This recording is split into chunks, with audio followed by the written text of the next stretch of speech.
Senhoras e senhores, sejam muito bem-vindos a esse canal. Espero que os senhores estejam muito bem. Então hoje estaremos retomando a leitura desse aqui que já se tornou o livro favorito da família brasileira, principalmente da família monogâmica brasileira, Eros Made Sacred, uma defesa da poliginia à luz da Bíblia. Eu sei que os cristãos piram com isso, né? Com o livro do Sr. James Wesley Stevens. Já faz muito tempo que eu não leio esse livro aqui, mais de 2 anos. Eu iniciei essa leitura há 2 anos atrás, né? Mas forças ocultas do mundo operaram e trouxeram sobre mim o quê? Uma preguiça. Confesso para vocês que foi basicamente isso, mas o pessoal sempre me pediu para retomar, então, a leitura desse livro, porque diziam, Duarte, é um livro que vai ser muito útil para as pessoas. Muita gente que estava gostando do conteúdo. Cara, e o meu objetivo aqui é basicamente esse. Se eu atingir o pessoal do remanescente, que é a quem eu me dirijo, ótimo. Ah, Duarte, você está querendo destruir a civilização cristã ocidental. Sim, se dependesse de mim, eu destruiria. Porque é uma civilização que foi construída em cima de um dogma da monogamia compulsória, que é um absurdo. Eu já falei para vocês aqui, inclusive, que eu terminei de escrever o meu livro, né? Um dos livros, já escrevi alguns romances, nunca publiquei, mas esse livro que eu falo sobre essa questão da monogamia compulsória, fazendo uma análise à luz do paradigma greco-romano, enfim, falando do patriarcado messiânico, já terminei de escrever, estou fazendo uma revisão do livro e em breve devo publicá-lo, porque de fato, meu amigo, boa parte dos problemas que nós enfrentamos hoje no que diz respeito à masculinidade, feminilidade, tamanho e crescimento do Estado tem a ver com o paradigma da monogamia compulsória. Espero dessa vez terminar esse livro aqui com os senhores. Não é um livro tão grande, são 7 capítulos, já estamos no 3º e eu vou tentar fazer agora um vídeo por capítulo, né? Tentar lançar um vídeo por semana, então até o final talvez até o início do ano que vem nós terminemos a leitura. E como sempre, meu compromisso aqui é ir com calma, né? Sem me preocupar muito com o tempo, porque quem tiver interesse vai consumir esse conteúdo aqui. Agora, quem não tiver interesse também, meu amigo, não adianta, né? Então, nós estamos no capítulo 3 desse livro. Eu vou terminar hoje o capítulo 3 com vocês. Obviamente, eu não vou ler o capítulo inteiro, vou ler apenas um resumo dos principais pontos. Estou fazendo a tradução toda do livro e pretendo, se possível, né, vou entrar em contato com a editora para saber se eles permitiriam que eu publicasse o livro aqui no Brasil também, sem nenhum interesse de ganhar nada. Né, os créditos iriam para a editora, é uma editora muito pequena lá dos Estados Unidos. Mas, enfim, eu acho que seria interessante esse conteúdo também em português, porque são poucos os conteúdos que nós temos ainda sobre essa questão. Como eu falei, eu sei que os cristãos piram, mas, enfim, senhores. Então, o nosso autor, o capítulo 3, ele é um capítulo que é feito em defesa da poliginia à luz da Bíblia. Ele já refutou vários textos que supostamente as pessoas, né, os cristãos utilizam para refutar a poligamia. E agora ele não apenas vai dizer que a Bíblia não proíbe a poligamia, como a Bíblia incentiva a poligamia em alguns casos, que é exatamente o que nós vamos ver aqui agora. Ele vai citar algumas passagens bíblicas para justificar esse ponto de vista dele. Então é basicamente sobre isso que trata o capítulo 3. E aí eu vou colocar aqui na tela para vocês acompanharem comigo.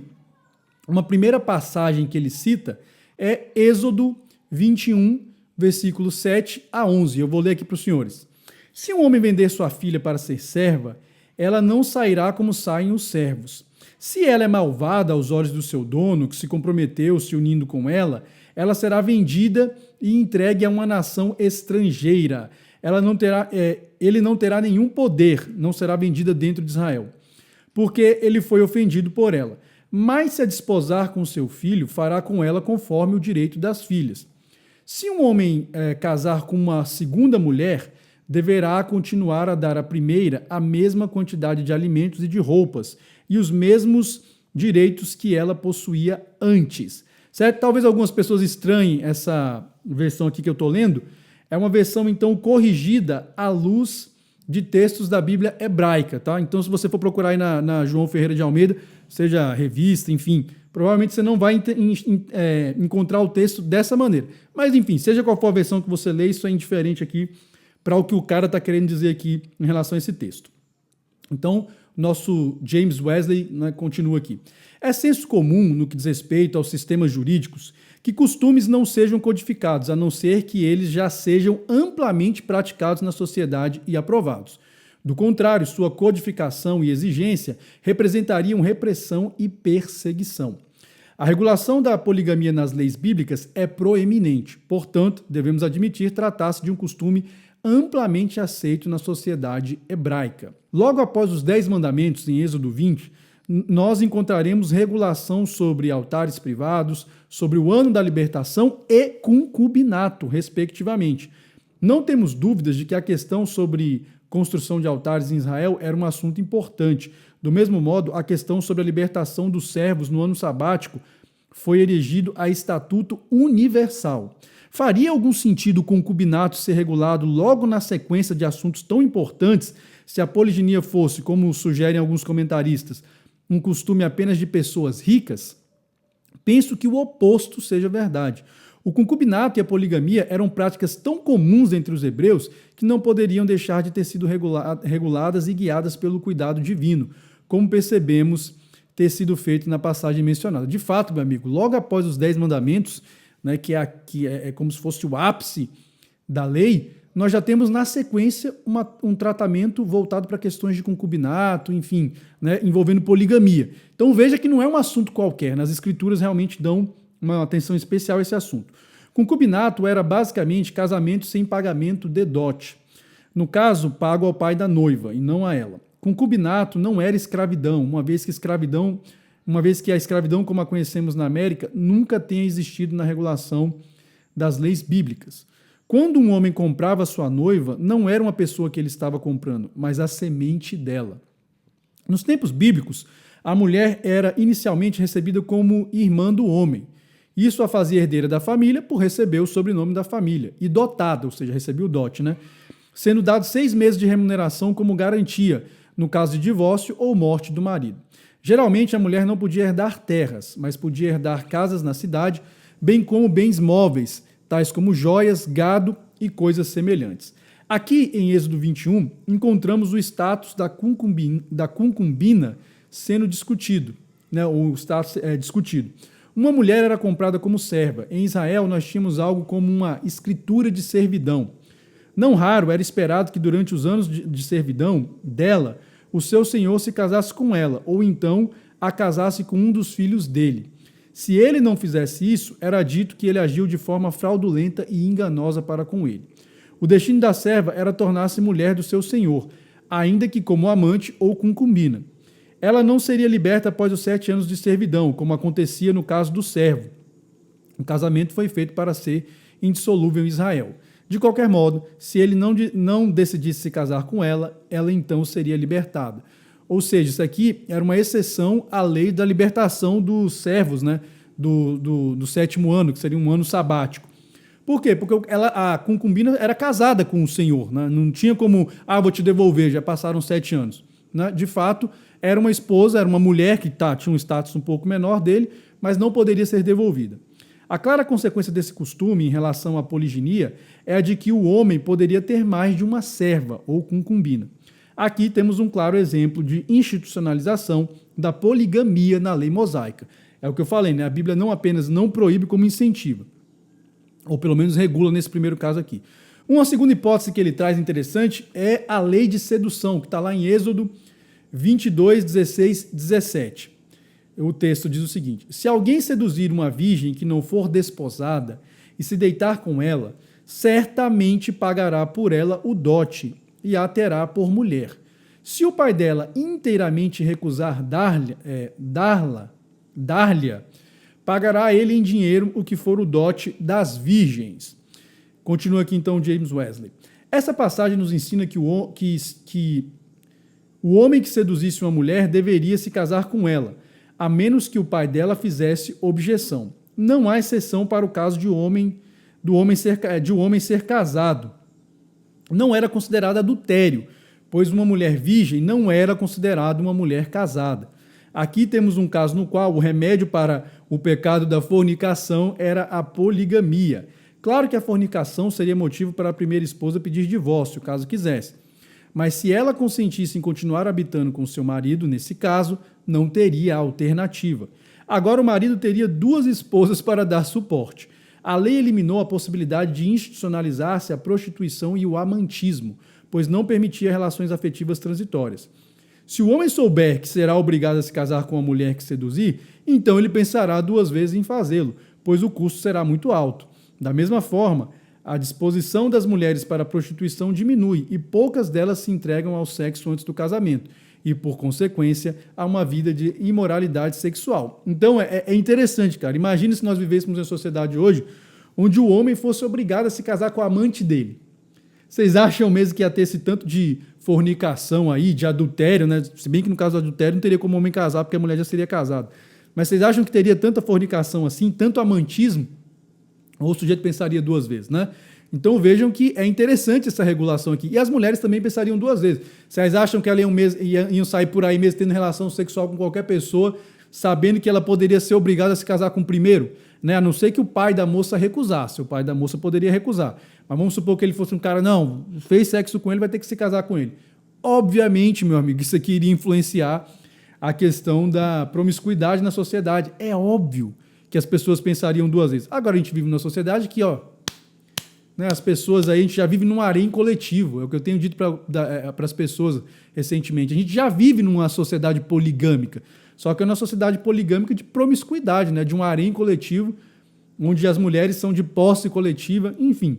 Então, aqui mais um exemplo de poligamia, porque não interessa se o cara já era casado. Seduziu a virgem, meu filho, vai ter que casar. Ah, mas não tenho condição de sustentar as duas. Se vira. Se o pai dela quiser que você case com a filha dele que você seduziu, meu amigo, você era obrigado a se casar e ponto final. Não adiantava reclamar. Então, veja, não é feita nenhuma ressalva aqui.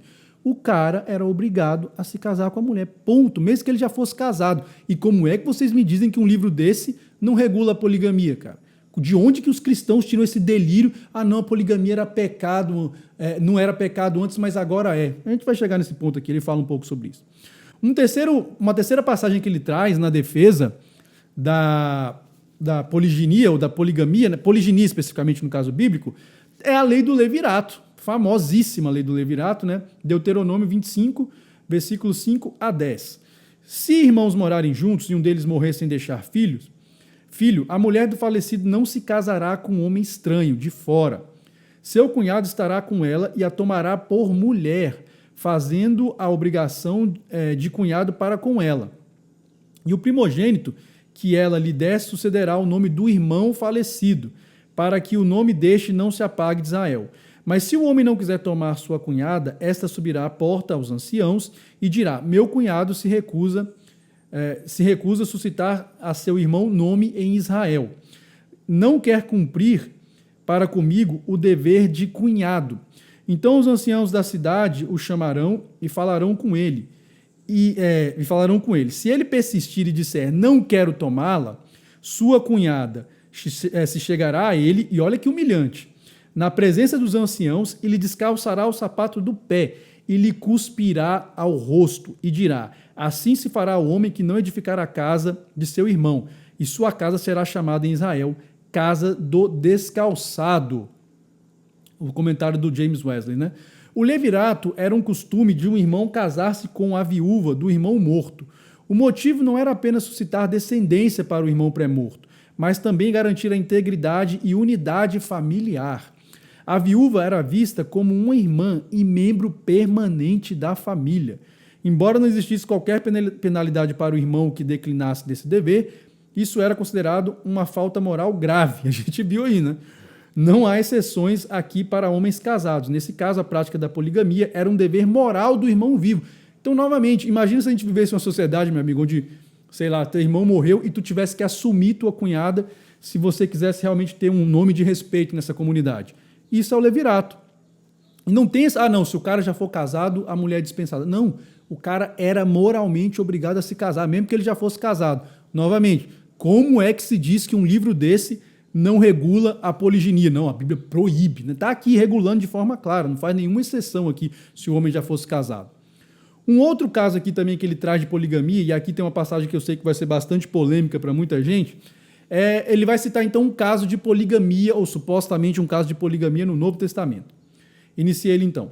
Vou ignorar agora os mais de 20 casos de histórias do Velho Testamento que claramente abordam a questão da poligamia, pois me parece desnecessário falar deles aqui. A maioria dos comentaristas irá dizer que a poligamia era um costume aceito apenas no Velho Testamento. Ao mesmo tempo, irão insistir na ideia de que o Novo Testamento é uma parte da Bíblia completamente estranha às normas do Antigo Testamento. Pois é, uma bizarrice isso, né?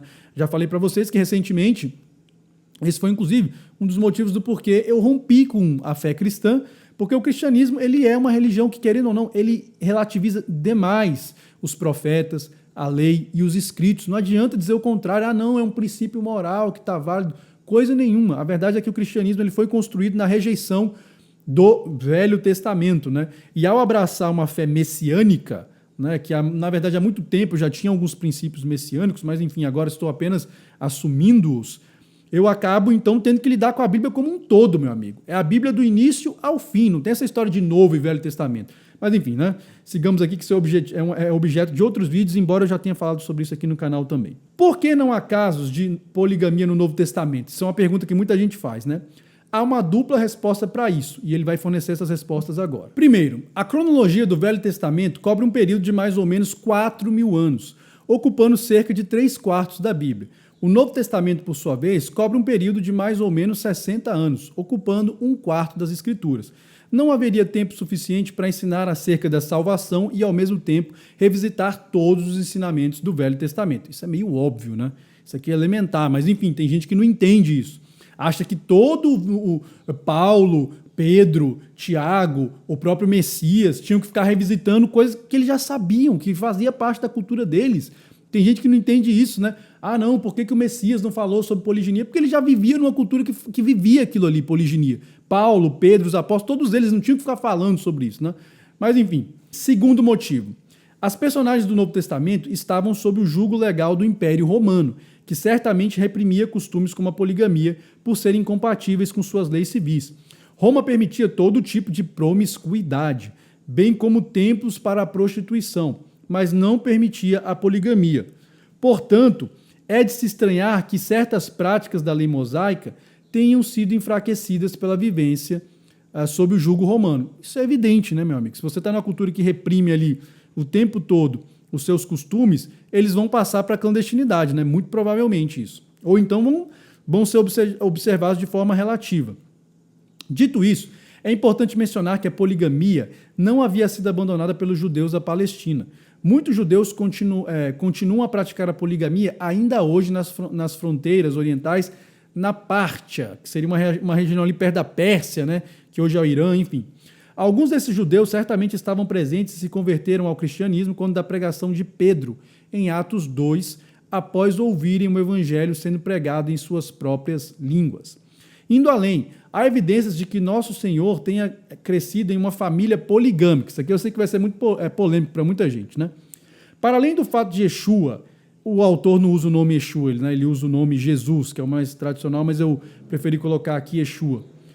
Para além do fato de Yeshua ter tido irmãos e irmãs, provavelmente apenas por parte de pai, Maria era sua única seguidora entre os membros de sua família. Isso provavelmente se deu porque ele era o único filho de Maria, enquanto os outros eram filhos de José com suas outras esposas. George Lanza, né, famoso estudioso do aramaico, em seu comentário bíblico, Gospel Light, Harper and Row, páginas 5 e 7, sustenta essa evidência. Aqui ele vai citar a referência, né? A referência a Maria na genealogia de Mateus 1 é para demonstrar que Yeshua era filho dela e não das outras esposas de José. Quando nas escrituras se faz referência específica a um filho, o nome da mãe também é mencionado. Quando o nome de um rei é mencionado, o nome da mãe dele também é, para diferenciá-la das outras esposas do rei. Se José não tivesse outra esposa além de Maria, a palavra Aled teria sido utilizada no caso de José, como em outras situações. O verso 16 mencionaria José gerou Yeshua, mas como Maria é mencionada, a palavra Ateled é substituída por Aled, para indicar que Maria era a mãe de Yeshua. Até hoje, em países onde a poligamia é praticada no Oriente, sempre que o nome de um filho é mencionado, o nome da mãe também é para distingui-la como aquela que lhe deu à luz. O argumento de Lanza para associar o nome de Yeshua a Maria pouco tem a ver com o seu nascimento virginal, o que em tese também justificaria essa associação. No entanto, a Bíblia com frequência utiliza a linguagem com duplo significado. Nesse sentido, o leitor do texto aramaico teria percebido essa nuance, ou seja, o texto aramaico é a Peshita, né, para quem não sabe. O Mashiach era nascido de uma virgem e seu padrasto, José, era casado com mais de uma esposa. Enfim, não estou afirmando que isso aqui possa ser verdade, mas é uma possibilidade. Qual que seria o problema disso aqui, né? E aí o James Wesley cita ainda mais dois textos, né? O texto seguinte é o seguinte. O texto seguinte é o seguinte, foi boa, né? O texto está agora em Timóteo 5,14. E eu vou ler então o contexto para que vocês entendam, né? Os versículos anteriores, inclusive ao 14, para vocês entenderem qual que vai ser o argumento aqui do James Wesley. Não seja inscrita como viúva, são palavras de Paulo, nenhuma que tenha menos de 60 anos, e só a que tenha sido mulher de um só marido, aprovada com testemunho de boas obras, se criou filhos, se exercitou hospitalidade, se lavou os pés aos santos, se socorreu os atribulados, se praticou toda sorte de boas obras. Mas rejeita as viúvas mais novas, porque quando se tornam levianas contra Cristo, querem casar-se, tendo já a sua condenação por haverem violado a primeira fé. E além disto, aprendem também a ser ociosas, andando de casa em casa. E não somente ociosas, mas também faladeiras e intrigantes, falando o que não convém. Quero, pois, que as mais novas se casem, tenham filhos, dirijam a sua casa e não deem ocasião ao adversário de mal dizer. E aí o James Wesley faz o seguinte comentário. Nessa passagem, Paulo manifesta o fato de que, em sua perspectiva, quando a viúva abaixo de 60 anos, qualquer viúva abaixo de 60 anos deveria se casar novamente. Ao contrário do que pensam os socialistas modernos, a igreja institucional nunca foi planejada para ser a fonte primária de caridade em uma comunidade. O apóstolo sempre insistiu na família como fonte primária para remediar os necessitados. Se você fosse um homem incapaz de se sustentar, deveria oferecer-se como servo. Se você fosse uma mulher incapaz de se sustentar, deveria casar-se com alguém capaz de fazê-lo. Será que as mulheres continuam fazendo isso hoje em dia? Enfim, sigamos. A caridade deve ser, sobretudo, um ato pessoal e não um ato institucional. É bem verdade que muitas mulheres hoje trabalham também, né? Não estou dizendo que isso também seja algo bom, a ida da mulher para o mercado de trabalho, mas o fato é que nem todas dependeriam seriam viúvas que dependeriam de um casamento. Paulo, então, nessa passagem, continua o James Wesley, se dirige às viúvas, o grupo mais digno de assistência. Ele não defendia para tal assistência a criação de conventos ou casa para solteiras. Ele indica o casamento como maneira de ajudar tais viúvas, e mais uma vez, nenhuma exceção aqui é feita para homens que já fossem casados. O que aconteceria se a igreja possuísse viúvas, mas nenhum homem solteiro? Noutras palavras, obedecer a essa exortação demandaria a poligamia. Isso é óbvio, né? Nós temos aqui uma aplicação ao Novo Testamento da lei do levirato. Olha que interessante essa leitura dele. Os homens cristãos devem tratar as mulheres cristãs como irmãs. Então, se elas se enviuvassem, elas e seus órfãos deveriam ser incorporados a uma família. Se elas eram legitimamente divorciadas, então elas eram viúvas por causa da aliança.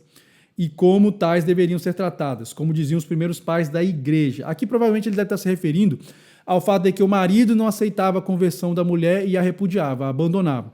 E aí alguns pais da igreja realmente defendiam que era como se ele tivesse morrido. Então ela se tornava uma viúva, né? Assistir às viúvas é a prática de verdadeira religião. E aí Tiago 1,27. A poligamia incentiva essa prática, a monogamia a impede. De fato, né, imagina novamente, se você aí na sua igreja, meu amigo, tivesse que assumir então uma viúva, eventualmente, né, para dar assistência. E esse contexto aqui é um contexto de poliginia muito clássico, porque a poliginia, mesmo no Islã, que é praticada até hoje, tem uma dessas funções também de assistência, né? Muitas vezes aquelas mulheres que fariam desamparadas são recebidas pelo homem como a segunda ou a terceira esposa, exatamente pelo caráter de assistência. Porque muita gente sempre associa a poliginia, é putaria, porque o cara quer um monte de mulher. Nem sempre, meus filhos. Principalmente num contexto religioso como esse que Paulo cita aqui. Enfim, e o James Wesley encerra com uma passagem clássica aqui, que eu sempre utilizo no canal, já fiz diversos vídeos sobre ela, Isaías 4, né, capítulo 1, mas ele também avança para o capítulo 2. E o texto diz o quê? E 7 mulheres naquele dia lançarão mão de um homem, dizendo: nós comeremos do nosso pão e nos vestiremos do que é nosso. Tão somente queremos ser chamadas pelo teu nome. Tira o nosso opróbrio. Naquele dia, o renovo do Senhor será cheio de beleza e de glória, e o fruto da terra excelente e famoso para os que escaparem de Israel. E aí o comentário do James Wesley. A passagem acima do profeta Isaías é uma fonte de enorme desconforto para os estudiosos da Bíblia. A maioria dos teólogos reconhece que os capítulos 2 e 4 do livro de Isaías claramente falam sobre o reino messiânico, mas eles têm enorme dificuldade de aceitar o que é dito em Isaías 4.1.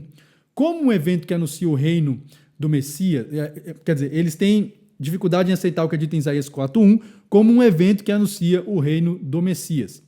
Então eles atribuem essa passagem ao julgamento de Sião, descrito em capítulo anterior, e dizem que essa passagem tem um duplo preenchimento, ou seja, as pessoas querem, né? Não, isso aí, vamos entender.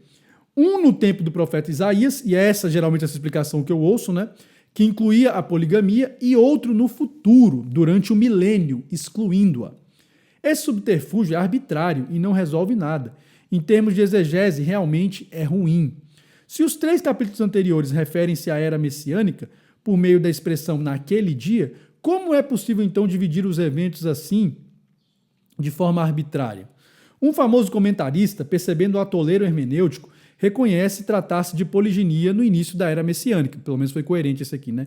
Mas indica que não há evidências de que os homens aceitariam. E isso, de fato, é uma coisa que a gente pode imaginar que eventualmente aconteça, né? Porque o texto deixa claro que as mulheres é que estavam ali numa situação de penúria, né? De angústia, não querendo ficar ali para tias, né? Para titias, ou solteiras ali naquele contexto. Mas não é dito se os homens aceitariam ou não, né? Francamente, esse comentário é claramente partidário do grupo antipoligamia, né? Todos consideram a poligamia algo imoral, então é impossível conceber que o Messias utilizaria esse costume para estabelecer seu reino. Todavia, o Messias também reinou no Velho Testamento como Hashem. Aqui o autor cita o nome do Altíssimo, né, do Eterno. Eu estou usando a expressão hebraica que o substitui. Paulo diz que foi o Messias que deu a lei a Israel e governou o povo de modo sobrenatural, 1 Coríntios 10. Yeshua governou Israel por meio da Arca da Aliança. No reino messiânico, ele governará a partir de um corpo físico, no céu. Ora, se Cristo permitiu a poligamia enquanto governou Israel no Velho Testamento, por que não permitiria agora no reino do novo Israel, ou seja, a igreja neotestamentária? Se a poligamia é má e não será tolerada no novo reino messiânico, por que também não foi no reino do Antigo Testamento? Isso aqui é uma pergunta que faz muito sentido, né? A única explicação possível que os teólogos dão, sendo o eixo que mantém todo o ideário monogâmico junto, é a de que os santos do Velho Testamento viveram em um período ético primitivo, que foi amadurecido ao longo dos séculos, culminando com a igreja. Deus teria de tolerar certos vícios de Israel, pois, do contrário, o povo poderia se rebelar contra a lei de Deus. O que fizeram de qualquer jeito, diga-se de passagem, né? Eu já falei, esse argumento, ele é ridículo. Ah, não, Deus tolerou a poliginia. Meu amigo, desde quando o Eterno vai ficar tolerando o pecado? Aquilo que era pecado no passado é pecado hoje e será pecado sempre. Isso é uma conversa fiada de gente que quer ler a Bíblia de qualquer forma, de modo distorcido, dentro das lentes, né, monogâmicas ocidentais. A pessoa não consegue entender que a Bíblia, meu amigo, é você que tem que enquadrar a sua vida à Bíblia, e não o contrário. A galera tem que enquadrar a Bíblia dentro da leitura que eles fazem da sociedade, né? O que acaba dando errado, isso é um fato. Não há sequer um farrapo de evidência suportando essa interpretação, um sequer. Uma perspectiva de evolução ética na Bíblia dessa natureza presumiria a existência de um Deus moralmente volúvel. Exatamente isso, um Deus que muda, né? Ah, não, uma hora isso aqui é pecado, ou uma hora eu tolero isso aqui, não, agora eu já não tolero mais. É ridículo, né? Vamos concordar. Essa interpretação progressiva acaba admitindo a heresia gnóstica das duas revelações, uma para a massa ignorante e outra para os iluminados. Indo além, o texto bíblico não suporta essa dupla aplicação da passagem. Adultério e assassinato eram errados naquela época e continuam a ser hoje. A morte de animais para alimentação era correta naquele período e continua a ser hoje em dia. Nossa moral advoga o vegetarianismo. O incesto agora é permitido porque é proibido pelo Velho Testamento, mas não é mencionado no Novo. E aí? que o pessoal, né, diz, não, o Novo Testamento não fala sobre poligamia, mas também não fala sobre incesto, então quer dizer que o incesto agora é permitido? Né? Vamos pensar, né, galera? A ideia que Deus foi conivente com o pecado ao permitir a poligamia de Israel é absurda. O Deus soberano tinha total liberdade para impor aos israelitas qualquer sistema moral e ético que desejasse, mas ele não quis fazê-lo em relação à poligamia, né? Aliás, no que diz respeito à poligamia, as leis cananeias eram mais rígidas do que as mosaicas, pois impunham a monogamia, mas permitiam tempos para prostituição, sodomia e outras práticas desgostosas que se adequavam melhor às necessidades sexuais dos homens e das mulheres do que a poligamia. A Bíblia vai em outra direção ao proibir a prostituição, mas permitir a poligamia, ou seja, né, as leis mosaicas invertem essa lógica que a nossa sociedade novamente desinverteu. Né? Aqui o homem é obrigado a ter só uma única mulher, mas tá cheio de cabaré por aí, tá cheio de homem com amante, tá cheio de homem fornicando, tá cheio de homem adulterando, né? Enfim, senhores. E aqui ele finaliza o comentário dele. Nesse capítulo, Isaías descreve uma sociedade feminista que se autodestrói. O julgamento é seguido pela prática da poligamia, que por sua vez é um mecanismo utilizado por Deus para inaugurar o reino messiânico. A poligamia restaura a vida em família, a autoridade do pai e as fundações políticas da sociedade. Então, senhores, como eu tenho dito aqui, enfim, ele termina aqui o capítulo 3. De fato, eu já tenho sustentado isso há muito tempo aqui no canal, já falei com vocês diversas vezes, né? O geral, meu amigo, no coletivo, nunca que vai aceitar isso aqui. O coletivo caminha para o abismo. A massa, o geral, as pessoas em geral vão se perder. Mas é mais ou menos como foi no tempo de Noé. O que eu estou fazendo aqui é te dando mecanismos, te dando informações, te dando instruções para que você construa a sua própria arca, meu amigo. Para que você tenha elementos para escapar do dilúvio que está se avizinhando. Se você não vê sentido nenhum nisso aqui que eu falo, meu amigo, siga a sua vida. Vá fazer o que você está fazendo. Agora, se você, assim como eu, enxerga o dilúvio que está por vir, meu amigo, comece a construir sua arca. Quando o dilúvio chegar, você estará protegido. Então, senhores, como eu disse no início do vídeo, pretendo continuar agora e, se o Altíssimo permitir, finalizar a leitura desse livro aqui. Como eu falei, estou fazendo a tradução dele, por isso que, né, é um processo um pouco mais demorado. E, enfim, espero que realmente seja uma coisa útil. Eu sei que isso aqui tem utilidade para o remanescente. Esse trabalho aqui não é em vão. Eu tenho visto muitas pessoas aí já comentando. Outro dia me mandaram uma live de pessoas que eu nem conheço, debatendo esse assunto monogamia e poliginia à luz da Bíblia, e nitidamente você percebe que as pessoas parecem ter consumido um conteúdo aqui no canal, em outros conteúdos que estão falando sobre esse assunto, né? A pessoa que defendia a poliginia. Então eu sei que esse trabalho aqui não é em vão e ele atingirá sua finalidade. As futuras gerações haverão de reconhecê-lo, embora, né, realmente no presente eu seja aqui execrado pelos cristãos que defendem a sua sacrossanta monogamia, mas que, meu amigo, pode até ser um dogma do cristianismo, mas da Bíblia não é. Lembrando sempre de uma coisa, senhores, como eu costumo falar aqui, o movimento de uma única peça pode definir um jogo inteiro. Até a próxima e que o Altíssimo nos abençoe.